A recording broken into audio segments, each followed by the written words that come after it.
областной этап республиканского турнира по робототехнике.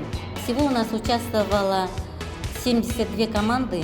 Турнир проходил по 7 номинациям. Это робо-сумо, эстафета, гонки по линии, кегельринг квадро, биатлон младшая группа, биатлон старшая группа, лабиринт.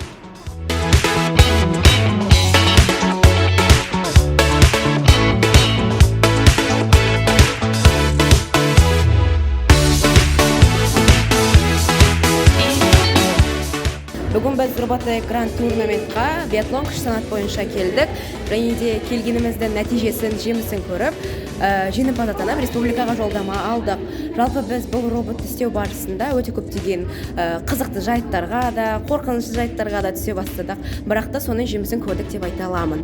Бүгінгі күнде енді жалпы қазіргі таңда менің командамда бір адам, жаңағы екі адамбыз, біз бір-бірімізбен. Дәл осы кезде тек қана робототехникадан басқа біздің өзіміздің бір-бірімізбен ара қатынасымыз және достық қатынасымыз өте қатты нығая бастады. Жалпы бүгін біз 25-25 1 килограммға дейінгі роботта келдік биатлон қанаты бойынша. Және де барлық критерияларға сай болғаннан кейін 90 балдың 90-ын және де республикалық рекордты 29 секундтан жаңартып, осы Павлодар облысының чемпиондары атанып республикаға барамыз.